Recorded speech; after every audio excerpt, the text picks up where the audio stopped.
Bismillah walhamdulillah wassalatu wassalamu ala Rasulillah sayyidina Muhammad ibn Abdullah wa ala alihi wa sahbihi man walah wa la hawla wa la quwwata illa billah. Rabbi shrah li sadri wa yassir li amri wa hlul 'uqdatam min lisani yafqahu qawli wa saddid lisani hadi kalbi bihaqi sayyidina Muhammadin sallallahu alaihi wasallam.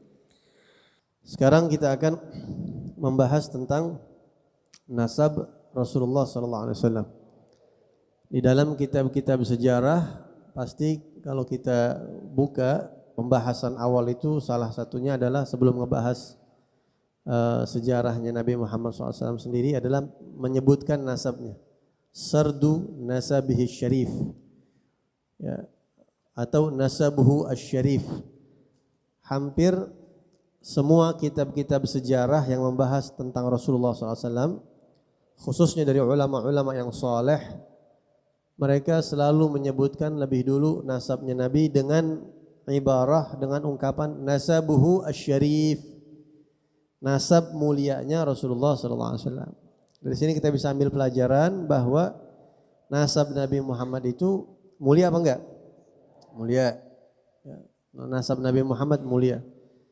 Dari Rasulullah sampai Nabi Adam itu semuanya orang-orang pilihan Allah Subhanahu wa taala. Semua orang-orang pilihan Allah. Ya, Allah Subhanahu wa taala sudah atur sedemikian rupa.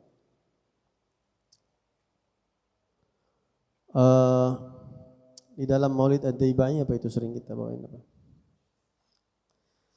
Al-Habib Ali Al-Habsyi mengatakan ta'allaqat iradatuhul azaliyatu bi khalqi hadzal 'abdil mahbub.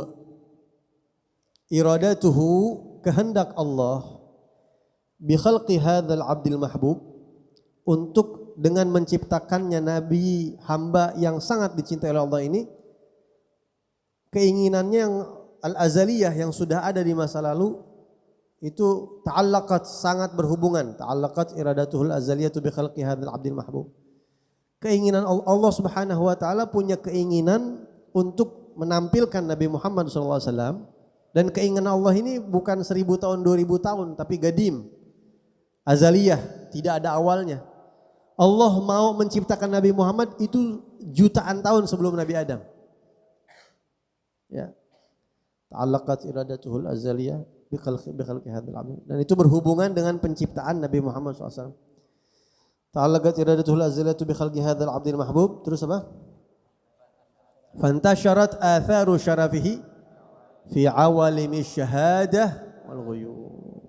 Sehingga atharu syarafih, efek kemuliaan Nabi Muhammad pun akhirnya tersebar fi awalimi syahadah, di alam nyata wal ghuyub, dan di alam yang tidak nyata. Efek keinginan efek kemuliaan Nabi Muhammad itu kesebar bukan hanya saat Nabi Muhammad menjadi rasul, tapi sejak Nabi Adam pun udah kelihatan, efeknya udah kelihatan, ada. Dari zaman ke zaman terus sampai sebelum-sebelumnya, bahkan di alam syahadah, di alam yang kelihatan, rahib-rahib melihat ini dan itu, atau di alam gaib, malaikat-malaikat yang menyaksikan asar efek kemuliaan Rasulullah SAW. Gitu ya. Cuma kita baru ngelihatnya mungkin kalau kita kagak ngeh, kalau kita apalagi kita yang hidup zaman belakangan. Fantasharat atharu syarafihi fi awalimi syahadati wal ghuyub. Sampai akhir. Nah, jadi nasab Nabi Muhammad ini adalah nasab yang mulia. Nah, dalam kesempatan kali ini kita mau jelasin sekilas tentang nasabnya Rasulullah SAW. Adapun nama-nama kakeknya Rasulullah, abaknya Rasulullah, tidak perlu disebutkan lagi karena antum semuanya sudah tahu dan banyak di kutubus sirah. Tapi yang kita perlu perhatikan di sini adalah bagaimana keyakinan kita terhadap mereka, khususnya kita ahli sunnah wal jamaah. Pertama, ulama ahli sunnah wal jamaah mengatakan bahwa kakek moyang Nabi Muhammad dari Rasulullah sampai ke Nabi Adam semuanya adalah menikah. Ya. Semuanya adalah lahir lewat proses pernikahan yang sah pada syariat pada masa itu, atau proses pernikahan yang sah menurut masa itu. Kalau nggak ada syariat, nggak ada nabi, bagaimana ya? Fatrah berarti, ma'fu. Gitu ya. Kharajtu min nikah, kata Rasulullah, aku keluar dari proses pernikahan. Walam akhruj min sifah, aku tidak keluar dari proses perzinahan.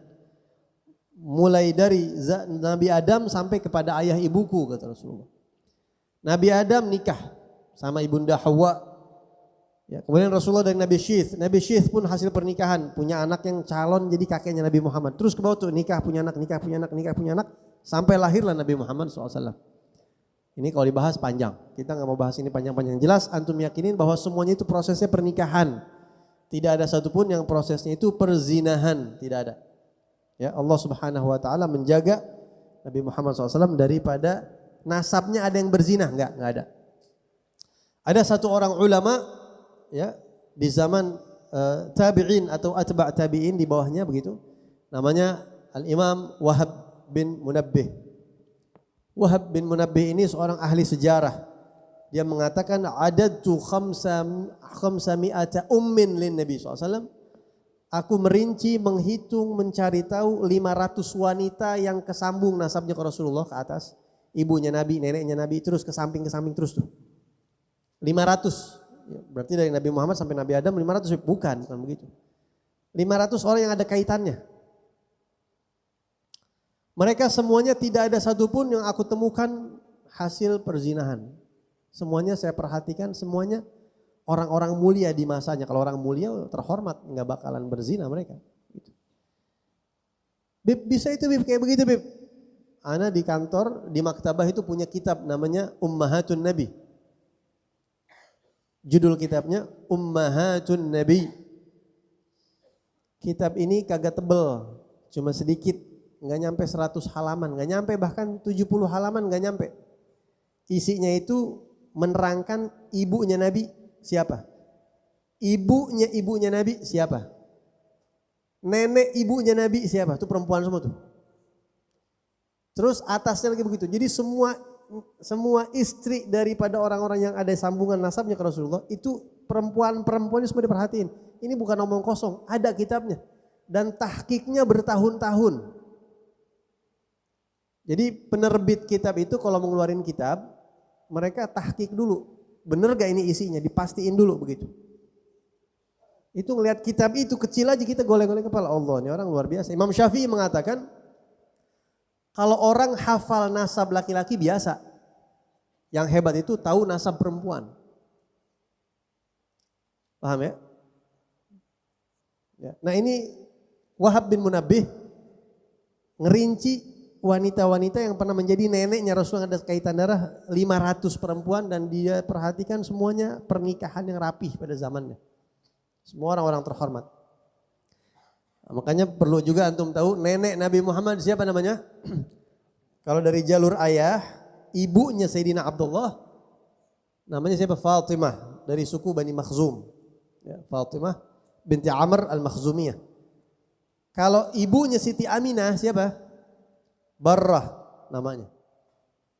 Kalau yang kakek neneknya Nabi dari jalur ayah namanya Fatimah, kalau dari jalur ibu namanya Barrah. Makanya dari riwayat Nabi mengatakan ana binul Fawatim, ana binul Awatik, aku adalah putra Awatik. Awatik itu jamak taksir Atikah.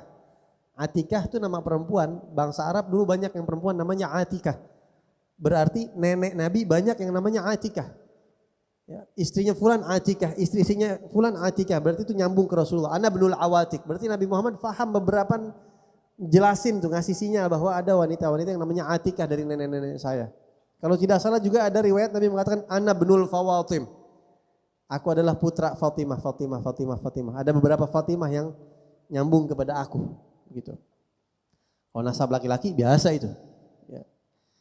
Pertama kita yakini bahwa Nabi Muhammad itu nasab laki-lakinya semua sampai Nabi Adam hasil pernikahan.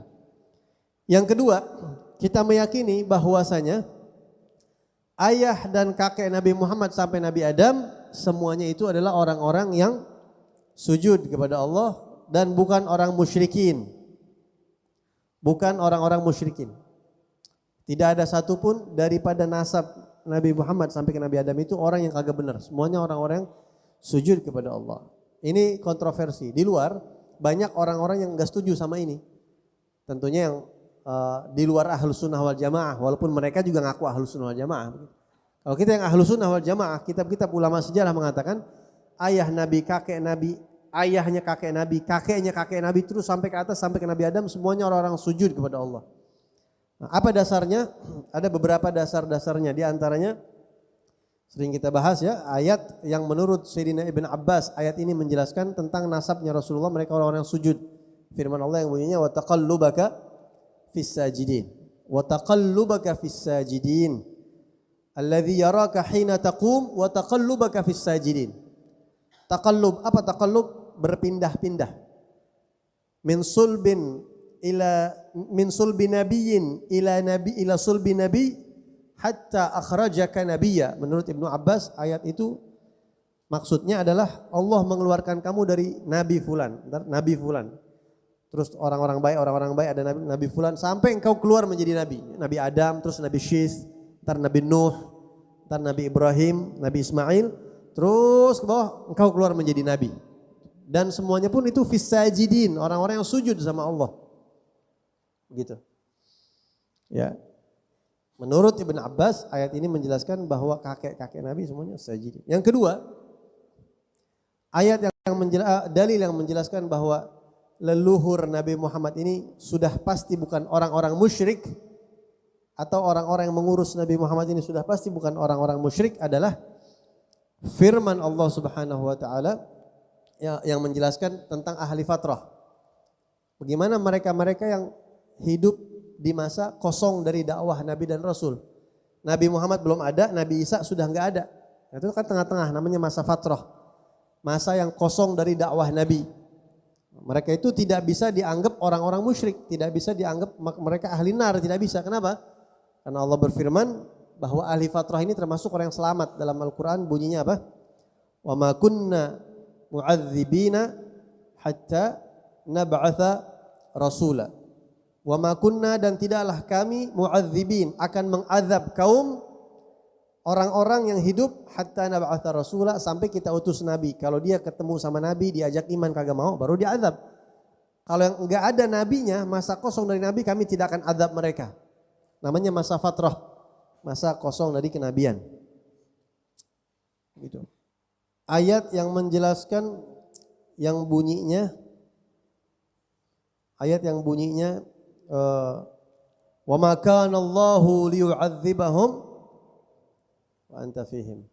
Wa ma kana, dan tidaklah Allah akan mengazab mereka, wa anta fihim, sedangkan engkau ada di tengah-tengah mereka. Kata ulama mengatakan bahwa ayat ini menjadi bukti bahwa orang-orang yang nasabnya menjadi kakeknya Nabi Muhammad, yang namanya menjadi kakek Nabi Muhammad, bagian daripada kehidupan Rasulullah, tidak akan diazab oleh Allah. Wa ma kana Allahu liyu'adzibahum, tidak mungkin Allah mengazab mereka, wa anta fihim, sedangkan engkau ada di tengah-tengah mereka. Padahal ayat ini turun yang dimaksud orang-orang kafir yang di situ ada Nabi Muhammad, hidup di tengah-tengah Nabi Muhammad, mereka enggak akan diazab sama Allah di dunia.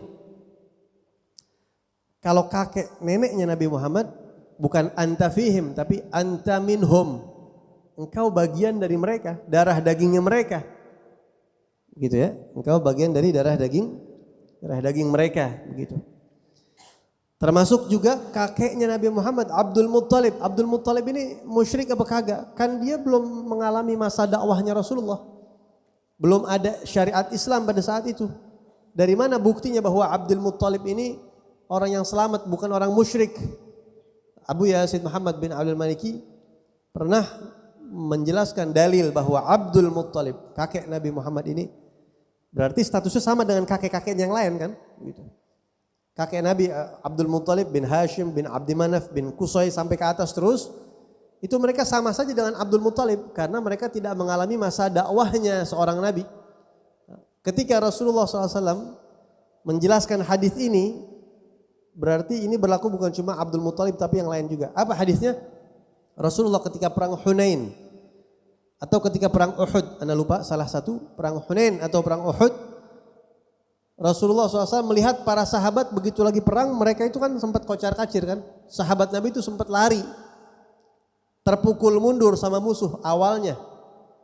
Kalau di perang Uhud ya pada akhirnya, kalau di perang Hunain awalnya mundur. Nah di situ Rasulullah SAW panggilin para sahabat-sahabat. Di situ Nabi mengatakan, Ana bnu Abdul Muttalib, Ana nabiyyu la kadhib. Ini diriwayatkan di dalam Sahih Bukhari bahkan. Aku adalah putra Abdul Muttalib. Artinya Nabi mau bilang sama orang Mekah, ente ngapain lari ente semuanya? Jangan lari, ana ini Nabi. Ente lupa, ana ini putranya Abdul Muttalib. Aku adalah putra Abdul Muttalib, orang yang karismatik itu. Kalian lupa dengan Abdul Muttalib, aku putranya. Di saat genting, Rasulullah mau kasih motivasi sama sahabat supaya jangan lari. Aku putra Abdul Muttalib, aku Nabi, aku tidak bohong. Pasti dikasih kemenangan sama Allah. Jangan tinggalkan aku, begitu. Nah, kata Abu Yazid Muhammad Al-Maliki ketika Nabi menyebutkan Ana bin Abdul Muttalib, itu Nabi ngebanggain kakeknya Abdul Muttalib. Nabi bangga dengan kakeknya Abdul Muttalib. Kira-kira kalau Nabi bangga sama satu orang, kira-kira ahli neraka bukan dia? Mustahil. Dan bahkan ada hadis yang diriwayatkan dari Rasulullah hadis. Orang yang bangga dengan orang musyrik itu nilainya di sisi Allah seperti kecoa. Anda lupa teks hadis, redaksi hadisnya. Kalau ente bangga sama, wah anda bangga sama nih orang. Padahal nih orang musyrik, kafir, nilai ente di sisi Allah kayak kecoa. Maka tidak mungkin Nabi Muhammad SAW membanggakan orang musyrik. Beliau sendiri melarang itu. Berarti yang dibanggakan oleh Nabi hampir bisa dipastikan mereka ini bukan orang yang rendah di sisi Allah. Mereka orang punya keutamaan di sisi Allah SWT. Nah, paham ya? Ini juga bisa berlaku kepada kakek-kakek Nabi yang lain. Kok Hashim ayahnya Abdul Muttalib nggak pernah dibanggain sama Rasulullah? Wah kalau Sayyidina Hashim biarin aja disebut Sayyidina, nggak apa-apa. Sayyidina Hashim yang banggain bukan Rasulullah lagi, Allah yang banggain. Di Al-Quran satu surat Allah puji perangainya Sayyidina Hashim. Surat apa? Quraisy. Li'ila fi Quraisy. Ila fihim rihlat asyita' was-sayf. Falyabudu rabb hadzal bait alladzi at'amahu min ju' wa amanahu min khauf. Allah Subhanahu wa taala puji orang-orang Quraisy. Apa yang dipuji sama Allah? Rihlat asyita' was-sayf. Allah puji kebiasaan mereka. Allah suka dengan kebiasaan mereka, yaitu rihlah di waktu syita dan di waktu sayf.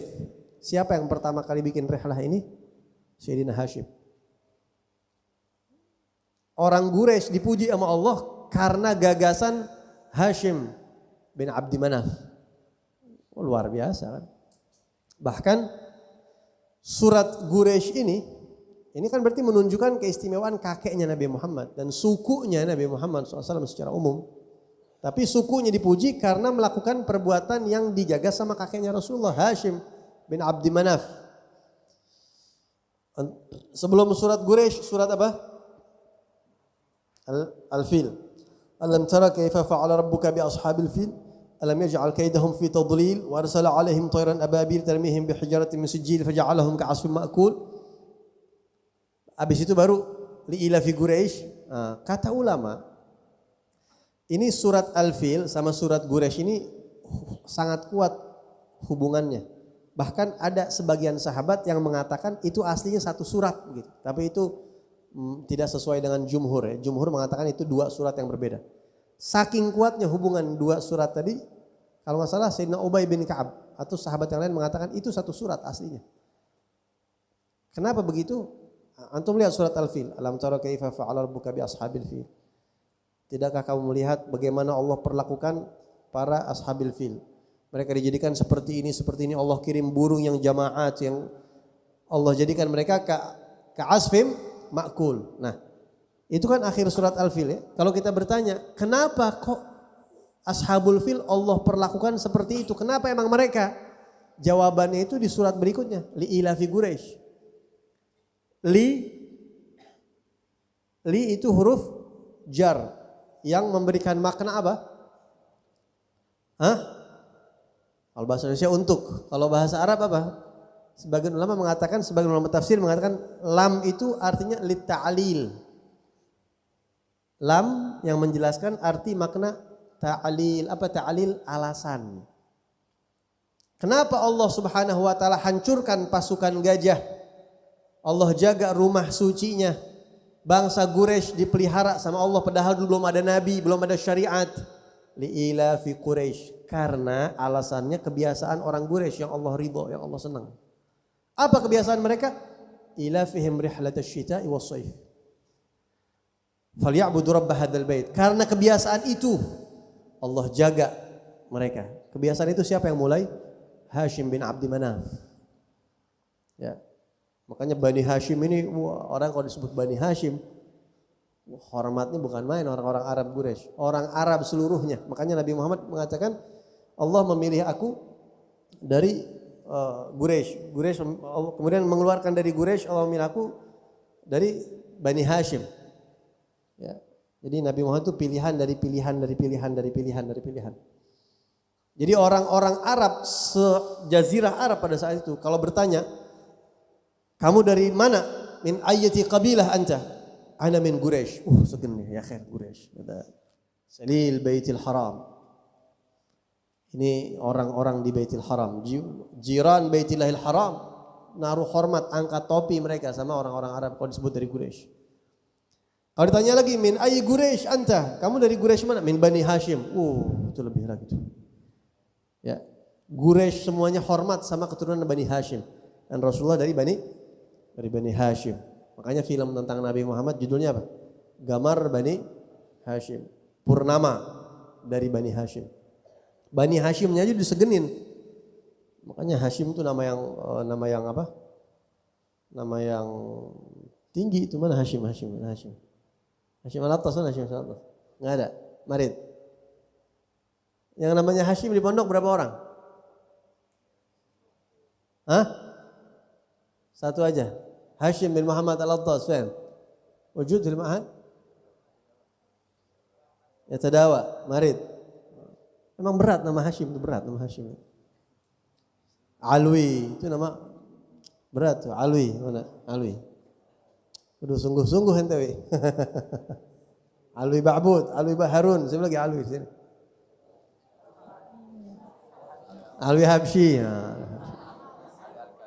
Alwi Al-Kaf ada? Mana Alwi Al-Kaf? Fan Alwi Al-Kaf. Alwi Al-Kaf, ente harus sungguh-sungguh Alwi ya. Nama Alwi, nama Hashim itu nama-nama berat. Mesti jaga banget tuh nama-nama tuh. Ente buktiin yang namanya itu berat-berat, Alwi, Hashim, Ali juga nama berat. Itu harus bisa ente. Ja'far ada yang namanya Ja'far sini? Enggak ada. Ente harus bisa buktiin. Oh Ja'far ada Ja'far Habibi ya. Ja'far bin Ali. Nah, itu harus bisa buktiin ente. Anak harus sungguh-sungguh belajar. Anak buktiin bahwa anak cocok dinamain dengan nama ini. Gitu. Ya, kalau enggak taban ente.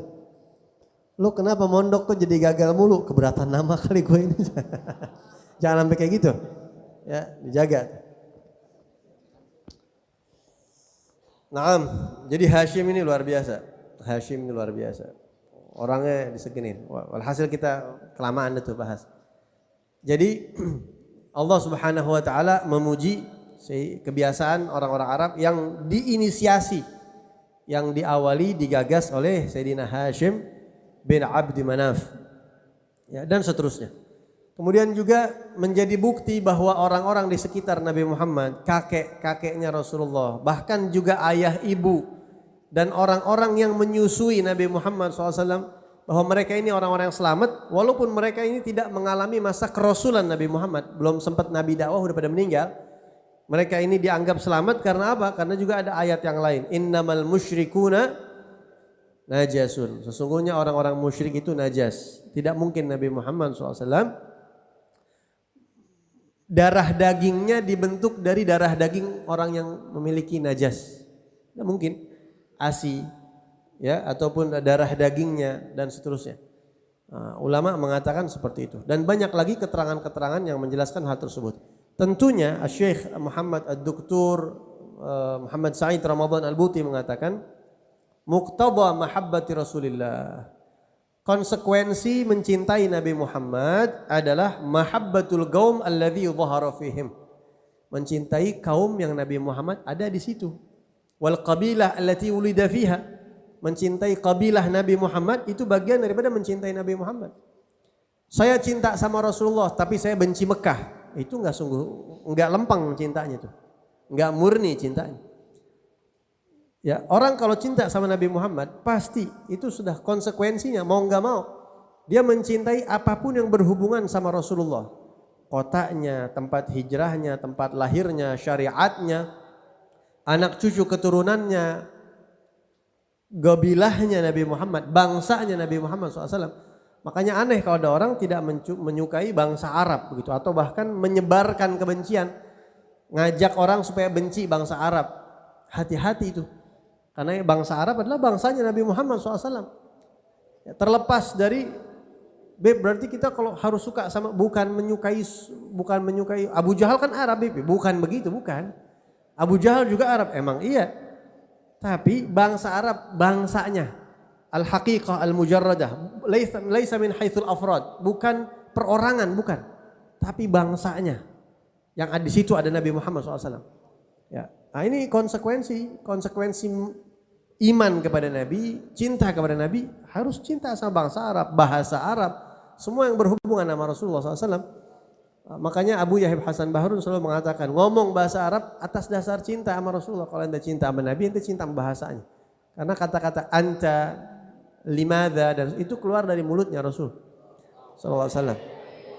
Biasanya kan orang kalau demen sama artis anu, dia bikin istilah ini, ngomong ini, diikutin cara ngomongnya, istilahnya diikutin. Yang aneh-aneh itu kayak zaman sekarang diikutin. Nah, Rasulullah pun begitu, kalau kita suka sama Rasulullah, apa yang ada Nabi disukai. Makanya benci sama bangsa Arab itu bahaya. Ya. Bukan perorangan ya, bukan perorangan. Kalau perorangan kita benci sama perbuatannya. Ada orang Arab yang berbuat salah ya, kita juga nggak suka sama Abu Lahab kan orang Arab juga. Makanya Rasulullah pernah bersabda kepada Sayyidina Bilal, ya Bilal, kepada Sayyidina Salman, ya Salman, la tubghidni fatufariq dinak, fatufariq dinak. Wahai Salman, ente nggak boleh benci sama saya, kata Rasulullah. Kalau ente benci sama ana, ente bakal murtad, ente bakal pisah sama agama ente. Kata Sayyidina Salman, ya Rasulullah, mana mungkin saya benci kepada engkau ya Rasulullah. Nabi enggak kebayang saya benci sama Nabi Muhammad. Kata Nabi, oh enggak benci secara langsung. Ya, tapi kamu benci bangsa Arab. Benci bangsa Arab, hati-hati. Kata Rasulullah itu. Jadi Nabi mewanti-wanti kepada Sayyidina Salman. Kenapa kok yang diajak ngomong Sayyidina Salman? Karena Sayyidina Salman ini bukan orang Arab. Orang Asia. Orang Iran. Hati-hati, nggak boleh. Sama kita juga bangsa Indonesia nih, nggak boleh benci bangsa Arab. Walaupun sekarang memang musuh-musuh Islam sedang memainkan bola panas ini. Hati-hati Arab, ini Arab, kita ini bukan budaya Arab, hati-hati. Sampai akhirnya nanti ngeliat orang Arab tuh miring, nah itu udah kena tuh. Ntar mandang Rasulullah bagaimana akhirnya, Rasulullah di situ, gitu ya. Orang Arab jauh dari Islam, nggak kenal budaya Islam mereka, nggak kenal Islam bukan budaya ya. Kemudian diajarkan adab sama Islam. Jadi kakek moyang Nabi Muhammad SAW termasuk ayah ibu Nabi itu mereka orang-orang yang dijaga oleh Allah Subhanahu wa Ta'ala.